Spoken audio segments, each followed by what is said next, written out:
Hi friends, ചെമ്പനീർ പൂവിൻ്റെ ഇന്നത്തെ episode വിശേഷങ്ങളിലേക്ക് എല്ലാവർക്കും സ്വാഗതം. ഇന്നത്തെ എപ്പിസോഡ് തുടങ്ങുമ്പോൾ നമ്മുടെ സച്ചി അങ്ങോട്ടേക്ക് രേവതിയുടെ അടുത്തോട്ട് വരുന്നുണ്ട്. എന്നിട്ട് ചോദിക്കുന്നുണ്ട്, രേവതി നീ എന്തിനാ വിഷമിച്ചുകൊണ്ടിരിക്കുന്നത്? നമ്മുടെ പൂക്കട എവിടെ രേവതി? അവിടെ എന്താ പറ്റി? എന്തിനാ നീ ഇങ്ങനെ കരയുന്നത്? പറ രേവതി എന്നൊക്കെ പറയുന്നുണ്ട്. അപ്പോൾ രേവതി ആണെങ്കിലോ പറയുന്നുണ്ട്, സച്ചിയേട്ടൻ നമ്മുടെ പൂക്കട കോർപ്പറേഷൻകാരെടുത്തുകൊണ്ട് പോയി എന്ന് പറയുന്നുണ്ട്. അപ്പോൾ സച്ചി ആണെങ്കിൽ ചോദിക്കുന്നുണ്ട്, കോർപ്പറേഷൻകാരോ? എന്തിന്? എന്താ ഉണ്ടായ രേവതി ഒന്ന് പറ എന്ന് പറയുന്നുണ്ട്. അപ്പോൾ രേവതി പറയുന്നുണ്ട്, ആരോ പരാതി കൊടുത്തു അത്രേ, നമ്മൾ വഴിയിലാണ്, ആളുകൾ നടക്കുന്ന വഴിയിലാണ് നമ്മുടെ പൂക്കട വെച്ചിരിക്കുന്നത്, അതുമാത്രമല്ല അത് കാരണം കൊതുകിൻ്റെ ശല്യമൊക്കെ ഉണ്ട് എന്ന് എല്ലാവരും പരാതി കൊടുത്തു അത്രേ എന്നൊക്കെ പറഞ്ഞ് രേവതി പറഞ്ഞ് കരയുന്നുണ്ട്. സച്ചി പറയുന്നുണ്ട്, ആരാ ഇങ്ങനെ ചെയ്തേന്നാവോ? നമ്മളെന്താ ആർക്കും ഒരു തെറ്റും ചെയ്തിട്ടില്ലല്ലോ, പിന്നെ എന്താ നീ വിഷമിക്കാണ്ടിരിക്കുക രേവതി. അപ്പോൾ രേവതി പറയുന്നുണ്ട്, അവരെൻ്റെ നമ്മുടെ അന്നല്ലേ സച്ചിയേട്ടൻ എടുത്തുകൊണ്ട് പോയത്. ഞാൻ എത്ര പറഞ്ഞു എന്നറിയോ, കാല് പിടിച്ച് പറഞ്ഞു നമ്മുടെ പൂക്കട എടുത്തുകൊണ്ട് പോകാതിരിക്കാൻ. സച്ചിയേട്ടൻ എനിക്ക് സ്നേഹത്തോടെ നൽകിയ സമ്മാനമല്ലേ, അതല്ലേ അവരെടുത്തുകൊണ്ട് പോയത്. ഞാൻ ഒന്ന് നിവർന്ന് നിന്ന് വരികയായിരുന്നു, അപ്പോഴത്തേക്കുമല്ലോ അവരത് എടുത്തുകൊണ്ട് പോയി. നീ വിഷമിക്കാണ്ടിരിക്കുക രേവതി എന്നൊക്കെ സച്ചി പറയുന്നുണ്ട്. രേവതിയാണെങ്കിലും അതൊക്കെ പറഞ്ഞ് സച്ചിയെ കെട്ടിപ്പിടിക്കുന്നുണ്ട്. പിന്നീട് സച്ചി എല്ലാവരോടും പറയുന്നുണ്ട്, എന്താ ഇത്, എന്ത് ചെയ്യാമെന്നാണോ ആൾക്കാരുടെ വിചാരം എന്നൊക്കെ പറയുന്നുണ്ട്. അപ്പോൾ രവി പറയുന്നുണ്ട്, നീ ദേഷ്യപ്പെടാതിരിക്കടാ, അവർ കോർപ്പറേഷൻകാരോട് ഞാൻ വേണ്ട രീതിക്ക് സംസാരിച്ചതാണ്, അവർ കേട്ടില്ല, അതുകൊണ്ടായത്. അവർ എടുത്തുകൊണ്ട് പോയി, എല്ലാവർക്കും ബുദ്ധിമുട്ടാന്ന് പറഞ്ഞ് അവർ എടുത്തുകൊണ്ട് പോയി. അപ്പോൾ സച്ചി പറയുന്നുണ്ട്, പൂക്കട അവിടെ വെച്ചിട്ട് കുറേ കാലമായില്ലേ, ഇതുവരെ ഇല്ലാത്ത പ്രശ്നമാണോ ഇപ്പോൾ എന്ന് ചോദിക്കുന്നുണ്ട്. പിന്നീട് സച്ചി പറയുന്നുണ്ട്, റോഡിലല്ലല്ലോ വെച്ചേ, റോഡ് സൈഡിലല്ലേ വെച്ചേ, ആളുകൾക്ക് ഇത്രയും മാത്രം പരാതി കൊടുക്കാൻ ഇപ്പം എന്താ ഉണ്ടായി എന്ന് ചോദിക്കുന്നുണ്ട്. അപ്പോൾ ശ്രുതി പറയുന്നുണ്ട്, റോഡ് സൈഡിൽ വെച്ചാലും ആളുകൾക്ക് നടക്കാൻ ബുദ്ധിമുട്ടാണ് എന്ന് പറയുന്നുണ്ട്. അപ്പോൾ രവി പറയുന്നുണ്ട്, അത് ഗവൺമെൻറ്റിൻ്റെ സ്ഥലമല്ലേടാ, വിട്ട് കളഞ്ഞളാ എന്ന് പറയുന്നുണ്ട്. അതെങ്ങനെ ശരിയാകും അച്ഛാ എന്നൊക്കെ സച്ചി ചോദിക്കുന്നുണ്ട്. എത്രയോ പേര് ഗവൺമെൻറ്റിൻ്റെ സ്ഥലം കയ്യേറി വലിയ വലിയ ബിൽഡിങ്ങുകൾ കെട്ടുന്നുണ്ട്, ഇതൊരു ചെറിയ പൂക്കട വെച്ചതിനാണോ അവർക്ക് ഇത്രയും മാത്രം പ്രശ്നം എന്നൊക്കെ പറയുന്നുണ്ട് സച്ചി. പിന്നീട് സച്ചി പറയുന്നുണ്ട്, എൻ്റെ ഭാര്യയുടെ പൂക്കടയെന്ന് അറിയാത്തവരാരും അല്ലല്ലോ അച്ഛാ അത്, ഇവരൊക്കെ എന്തിനാ ഇങ്ങനെ ചെയ്തേ? എന്തെങ്കിലും പ്രശ്നം ഉണ്ടായിരുന്നുണ്ടെങ്കിൽ അവർക്ക് നമ്മളോട് നേരിട്ട് വന്ന് പറയായിരുന്നില്ലേ?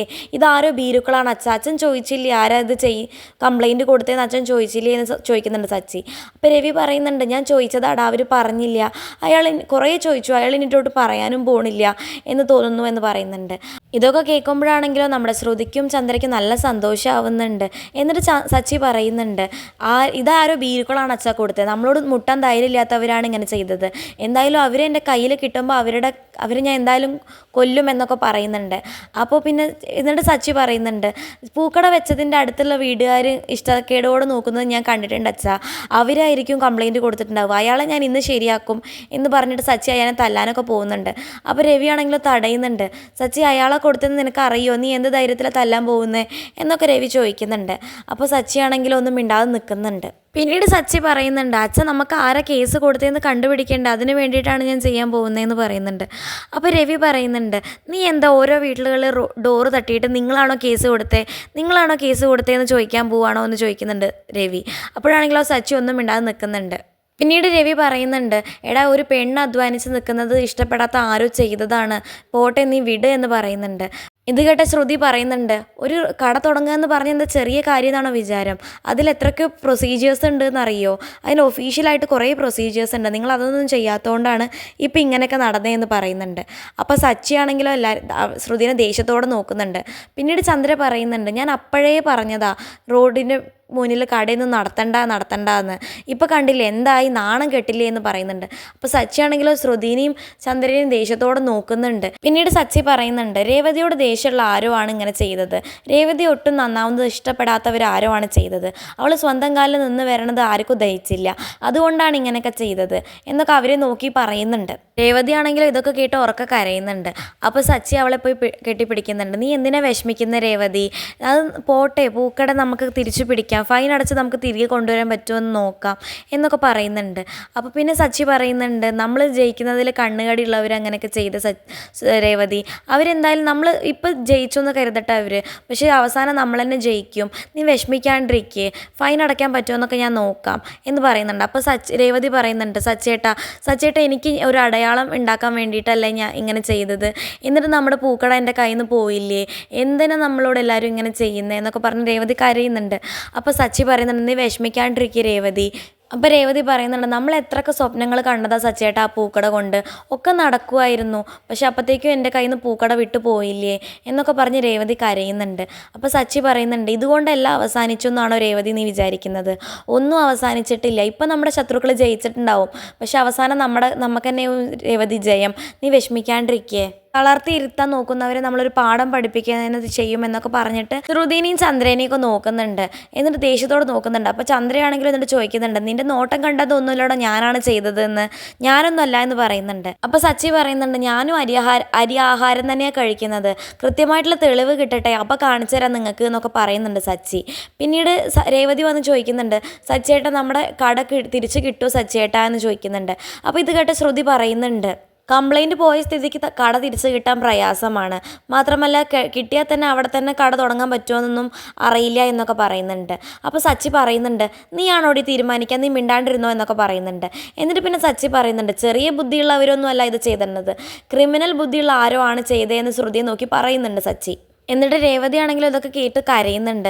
സച്ചിയേട്ടാ ഞാൻ പിന്നെ അടുക്കളക്കാരിയായല്ലോ, വെറും അടുക്കളപ്പണി മാത്രം ചെയ്ത് ജീവിക്കേണ്ട അവസ്ഥയായല്ലോ എനിക്ക്, ഞാൻ ഇനി അടുക്കളയിൽ മാത്രം ഒതുങ്ങി കൂടേണ്ടി വരുമല്ലോ എന്നൊക്കെ പറഞ്ഞ് സച്ചിയെ പിടിച്ച് കരയുന്നുണ്ട് രേവതി. അപ്പോഴാണെങ്കിൽ രവി പറയുന്നുണ്ട്, വിഷമിക്കാണ്ടിരിക്കും മോളെ, സ്വന്തം തൊഴിൽ വിജയിക്കണം എന്നുണ്ടെങ്കിൽ ഒരു പെണ്ണിന് എത്രത്തോളം പ്രശ്നങ്ങൾ തരണം ചെയ്യേണ്ടി വരും എന്നറിയോ, മോൾ അതിനെ അതുപോലെ കണ്ടാൽ മതി, മനസ്സിൽ കൊടുക്കാണ്ടിരിക്കുക എന്നൊക്കെ പറയുന്നുണ്ട്. ഇത് കേട്ട രേവതി പറയുന്നുണ്ട്, എങ്ങനെ അച്ഛാ മനസ്സിൽ കൊടുക്കാണ്ടിരിക്കുക, എനിക്ക് ആകെ അറിയുന്ന തൊഴിലാണ് ഈ പൂക്കെട്ടൽ, ഇത് മാത്രമേ എനിക്കറിയുള്ളൂ, അത് വെച്ച് ജീവിക്കാൻ പോലും ആളുകൾ സമ്മതിക്കുന്നില്ല എന്ന് വെച്ചാൽ എന്തൊരു കഷ്ടമാണ്, റോഡ് സൈഡിലല്ലാതെ പിന്നെ എവിടെ അച്ഛാ കട ഇടുക എന്നൊക്കെ പറഞ്ഞ് രേവതി കരയുന്നുണ്ട്. ഇത് കേട്ട ചന്ദ്ര പറയുന്നുണ്ട്, ഇതൊക്കെ കൊണ്ടാണ് നിങ്ങളോട് ഒതുങ്ങിയിരിക്കാൻ പറഞ്ഞത്, നിങ്ങൾക്ക് അപ്പോൾ എന്തായിരുന്നു നിങ്ങളുടെ അഹങ്കാരം, എന്തോ വലിയ ഷോപ്പിംഗ് മോൾ നടത്തുന്ന ആളുടെ അഹങ്കാരമായിരുന്നല്ലോ നിനക്ക് അങ്ങനെ തന്നെ വേണം. ശ്രുതിയെ നോക്ക്, ശ്രുതി എത്ര സ്വന്തമായിട്ടൊരു ബ്യൂട്ടി പാർലറാണ് അവിടെ നടത്തുന്നത്, എത്ര കഷ്ടപ്പെട്ടിട്ട് അത് പടിപടിയായിട്ട് വളർത്തുന്നത്, നിനക്കൊരു പൂക്കട പോലും വളർത്താൻ പറ്റുന്നില്ലല്ലോ, അപ്പോൾ നിൻ്റെ കഴിവുകേടാണ് അത് എന്നൊക്കെ പറയുന്നുണ്ട് ചന്ദ്ര. അപ്പോഴാണെങ്കിൽ രവി പറയുന്നുണ്ട്, ചന്ദ്രയെ വേണ്ട, അല്ലെങ്കിൽ രേവതി നല്ല വിഷമത്തിലാണ്, നീ ആയിട്ട് ഇനി അവളെ കൂടുതൽ വിഷമിപ്പിക്കേണ്ട എന്നൊക്കെ പറയുന്നുണ്ട്. ഇത് കേട്ട് രേവതി പറയുന്നുണ്ട്, അമ്മ പറയട്ടെ അച്ഛ, അമ്മയെ തടയണ്ട, അമ്മയ്ക്ക് ഇതിൽ നിന്നൊക്കെ സന്തോഷം കിട്ടുന്നെങ്കിൽ കിട്ടട്ടെ, ഞാൻ ഒട്ടും ആഗ്രഹിക്കാൻ പാടില്ലായിരുന്നു, ഞാൻ ആഗ്രഹിച്ചുകൊണ്ടല്ലേ ഇങ്ങനെയൊക്കെ നടന്നത്, ഞാൻ വലിയ വലിയ സ്വപ്നങ്ങൾ കണ്ടു, ആ സ്വപ്നങ്ങളൊക്കെ കണ്ടതുകൊണ്ടാണ് എൻ്റെ കയ്യിൽ നിന്ന് എൻ്റെ പൂക്കട പോയത് എന്നൊക്കെ പറയുന്നുണ്ട്. അപ്പോൾ രവി പറയുന്നുണ്ട്, മോളെ അങ്ങനെയൊന്നും പറയരുത്, നമ്മൾ വിജയിക്കണം എന്നുണ്ടെങ്കിൽ കുറേ പരിശ്രമിക്കേണ്ടി വരും, അങ്ങനെ കണ്ടാൽ മതി മോളെ എന്നൊക്കെ പറയുന്നുണ്ട്.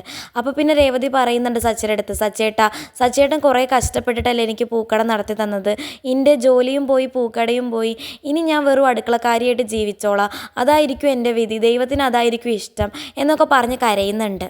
പിന്നീട് രേവതി പറയുന്നുണ്ട്, ഞാൻ എന്ത് ചെയ്യാനാ, എൻ്റെ ജീവിതം ഇങ്ങനെയായി പോയി എന്നൊക്കെ പറഞ്ഞ് കരഞ്ഞുകൊണ്ട് അവിടെ നിന്ന് ഓടുന്നുണ്ട്. പിന്നീട് സച്ചിയോട് രവി പറയുന്നുണ്ട്, മോനെ എൻ്റെ യൂണിയൻ ഓഫീസിലൊരു അഡ്വക്കേറ്റ് ഉണ്ട്, അവരെ വേണമെങ്കിൽ കണ്ടിട്ട് ഞാൻ സംസാരിക്കാം എന്ന് പറയുന്നുണ്ട്. അപ്പോൾ സച്ചി പറയുന്നുണ്ട്, വേണ്ട അച്ഛ, ഇത് ഞാൻ നോക്കിക്കോളാം എന്ന് പറയുന്നുണ്ട്.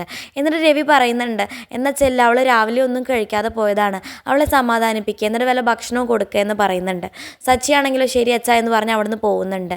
എന്നിട്ട് ചന്ദ്രയാണെങ്കിലും ഇതൊക്കെ കണ്ട് ചിരിച്ചുകൊണ്ടിരിക്കുന്നുണ്ട്, രവിയാണെങ്കിൽ അതൊക്കെ കാണുന്നുമുണ്ട്. എന്നിട്ട് ചന്ദ്രയെ രവി ദേഷ്യത്തോടെ നോക്കുന്നുണ്ട്. അപ്പോൾ ചന്ദ്ര ചോദിക്കുന്നുണ്ട്, എന്താ നിങ്ങൾക്ക് തോന്നുന്നുണ്ടോ ഞാനാണിത് ചെയ്തതെന്ന് തോന്നുന്നുണ്ടോ എന്ന് ചോദിക്കുന്നുണ്ട് ചന്ദ്ര.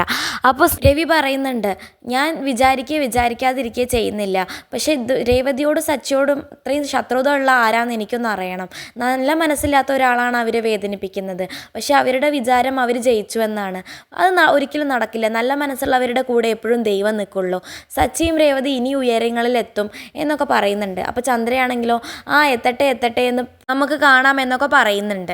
എന്നിട്ടാണെങ്കിലോ രവി അവിടെ നിന്ന് പോകുന്നുണ്ട്. എന്നിട്ടാണെങ്കിലോ ശ്രുതിയും ചന്ദ്രയും നല്ല സന്തോഷിക്കുന്നുണ്ട്. പിന്നെ ചന്ദ്ര പറയുന്നുണ്ട്, ശ്രുതി ഒന്ന് റൂമിലോട്ട് വന്ന് എനിക്ക് കാര്യം പറയാനുണ്ട് എന്ന് പറഞ്ഞിട്ട് ശ്രുതിനെ അങ്ങോട്ട് കൊണ്ടുപോകുന്നുണ്ട്. എന്നിട്ട് ശ്രുതിയോട് ചന്ദ്ര പറയുന്നുണ്ട്, ശ്രുതി നിനക്ക് ഇങ്ങനെ ബുദ്ധി ഉണ്ടായിരുന്നോ, നിന്നെ രാഷ്ട്രീയക്കാർ കാണണ്ട, അവർ നിന്നെ പിടിച്ചോണ്ട് പോവും, അത്രയും ബുദ്ധിയല്ലേ നിനക്ക് എന്നൊക്കെ പറയുന്നുണ്ട്. എന്നിട്ട് പറയുന്നുണ്ട്, എനിക്ക് സന്തോഷത്തോടെ എന്താ പറയാണ്ടാത്തതൊന്നും അറിയുന്നില്ല ശ്രുതി, അത്രയ്ക്ക് സന്തോഷമാണ് എനിക്കിന്ന്, നീ കാരണം ആ പൂക്കട പൊളിഞ്ഞല്ലോ എന്നൊക്കെ പറയുന്നുണ്ട്. അപ്പോൾ ശ്രുതി പറയുന്നുണ്ട്, എല്ലാത്തിനും ഒരു അവസാനം ഉണ്ടല്ലോ ആൻറ്റി, ഇന്നായിരുന്നു പൂക്കടയുടെ അവസാനം എന്ന് കരുതിയാൽ മതി, ആൻറ്റിയുടെ പേരിട്ടിരിക്കുന്നത് എനിക്ക് ഒട്ടും ഇഷ്ടപ്പെട്ടിട്ടുണ്ടായിരുന്നില്ല, അതുകൊണ്ട് ആൻറ്റിക്ക് എന്ന് നാണക്കേടല്ലേ ഉണ്ടായിട്ടുള്ളൂ, അതുകൊണ്ടാണ് ഞാൻ ഇങ്ങനെ ചെയ്തത് എന്നൊക്കെ പറയുന്നുണ്ട്. അപ്പോൾ ചന്ദ്ര പറയുന്നുണ്ട്, മോൾക്ക് കുടിക്കാൻ എന്തെങ്കിലും ഞാൻ കൊണ്ടുവരാം എന്ന് പറഞ്ഞ് ചന്ദ്ര അവിടുന്ന് പോകുന്നുണ്ട്. പിന്നീട് കാണിക്കുന്നത് രേവതിയാണ്. സച്ചി അങ്ങോട്ടേക്ക് വരുന്നുണ്ട്. എന്നാൽ സച്ചി പറയുന്നുണ്ട്, രേവതി നീ ഇവിടെ വന്നിരിക്കുകയാണോ? നിന്നെ ഞാൻ എവിടെയൊക്കെ തിരഞ്ഞു എന്നറിയോ? നീ എന്താ ഇവിടെ വന്നിരിക്കുന്നതെന്ന് ചോദിക്കുന്നുണ്ട്. അപ്പോൾ രേവതി പറയുന്നുണ്ട്, നമ്മളൊക്കെ ഇരുന്നോടത്ത് തന്നെ ഇരിക്കണം സച്ചി ചേട്ടാ, അതുകൊണ്ടാണ് നമുക്ക് എപ്പോഴും ഇങ്ങനെയൊക്കെ ഉണ്ടാവുന്നതെന്ന് പറയുന്നുണ്ട്. എന്നിട്ട് പിന്നെ രേവതി പറയുന്നുണ്ട്, സച്ചി ചേട്ടാ ഒരു പക്ഷിക്കുഞ്ഞ് ആദ്യമായിട്ട് പറക്കാൻ നിൽക്കുന്ന സമയത്ത് പെട്ടെന്ന് ആകാശം ഇരുണ്ട് പോയാൽ എങ്ങനെ ഉണ്ടാവും? അങ്ങനെയാണ് ഇപ്പം എൻ്റെ അവസ്ഥ എന്നൊക്കെ പറയുന്നുണ്ട്. എന്നിട്ട് സച്ചി പറയുന്നുണ്ട്, നീ അതിനിയും വിട്ടില്ലേ രേവതി, അതൊക്കെ വിട്, നീ വന്നേ ഭക്ഷണം കഴിക്കാൻ വന്നേ എന്ന് പറഞ്ഞ് രേവതിയെ വിളിച്ചുകൊണ്ട് പോകുന്നുണ്ട്. എന്നിട്ട് പിന്നെ അവിടെ ഭക്ഷണം കഴിക്കുന്ന സമയത്ത് രേവതി അടുത്ത് പറയുന്നുണ്ട്, രേവതി പക്ഷിക്കുഞ്ഞിന് പറക്കാൻ ആകാശം വെളുത്തിരിക്കണം എന്ന് നിർബന്ധമൊന്നുമില്ല, അതിനൊരു ലക്ഷ്യമുണ്ടായാൽ മാത്രം മതി, അതായത് കൃത്യസ്ഥലത്ത് എത്തിക്കോളും എന്നൊക്കെ പറയുന്നുണ്ട്. അതുപോലെയല്ലേ നമുക്ക് കൃത്യമായിട്ടൊരു ലക്ഷ്യമില്ലേ, നമ്മൾ എന്തായാലും അവിടെ എത്തും, നീ വിഷമിക്കാണ്ടിരിക്കേ, നീ ഇപ്പോൾ ഭക്ഷണം കഴിച്ചേ എന്നൊക്കെ പറയുന്നുണ്ട്. എന്നിട്ട് രേവതി കഴിക്കാതിരിക്കുമ്പോൾ സച്ചി പറയുന്നുണ്ട്, രേവതി നമുക്ക് ജയിക്കണം എന്നുണ്ടെങ്കിൽ കഷ്ടതകളൊക്കെ ഇഷ്ടം പോലെ ഉണ്ടാവും. ഇപ്പോൾ എൻ്റെ കാര്യം തന്നെ നോക്ക്, ഞാൻ എത്ര തവണ തോറ്റിട്ടാണെന്നറിയോ ഇങ്ങനെ എത്തിയത്. നമ്മൾ അവിടെ വീണ് കിടക്കുകയുള്ളൂ രേവതി, നമ്മൾ എണീറ്റ് ഓടിയാൽ മാത്രമേ നമ്മൾ നമ്മുടെ ലക്ഷ്യസ്ഥലത്ത് എത്തുള്ളൂ. അതുപോലെയാണ് നമ്മൾ ഓടിയില്ല എന്നുണ്ടെങ്കിൽ കഷ്ടത എപ്പോഴും നമ്മുടെ മുന്നിൽ കസേരട്ടിയിരിക്കും, നമ്മൾ അങ്ങനെ നിന്ന് കൊടുക്കരുത് എന്നൊക്കെ പറഞ്ഞ് സമാധാനിപ്പിക്കുന്നുണ്ട്. എന്നിട്ട് പറയുന്നുണ്ട്, നീ ഭക്ഷണം കഴിച്ചേ എന്ന് പറയുന്നുണ്ട്. അപ്പോൾ രേവതി പറയുന്നുണ്ട്, എനിക്ക് വേണ്ട സച്ചിയേട്ടൻ, എനിക്ക് വിശക്കുന്നില്ല, സച്ചിയേട്ടൻ കഴിച്ചോ എന്ന് പറയുന്നുണ്ട്. അപ്പോൾ സച്ചി പറയുന്നുണ്ട്, ഇല്ല നീ കഴിച്ചില്ല എന്നുണ്ടെങ്കിൽ ഞാനും കഴിക്കില്ല, ഞാനും പട്ടിണി കിടക്കും, അതാണ് നിൻ്റെ ആഗ്രഹിച്ചാൽ അത് നടക്കട്ടെ എന്ന് പറയുന്നുണ്ട്. അപ്പോൾ രേവതി പറയുന്നുണ്ട്, ഇല്ല സച്ചിയേട്ടാ ഞാൻ കഴിക്കാമെന്ന് പറഞ്ഞ് കാണിച്ചുകൊണ്ടാണ് ഇന്നത്തെ എപ്പിസോഡ് അവസാനിക്കുന്നത്. ഇതുപോലെയുള്ള ചെമ്പനീർ പൂ വിശേഷങ്ങൾ നിങ്ങൾക്ക് പെട്ടെന്ന് ലഭിക്കാനായി ചാനൽ സബ്സ്ക്രൈബ് ചെയ്യാൻ മറക്കരുത്.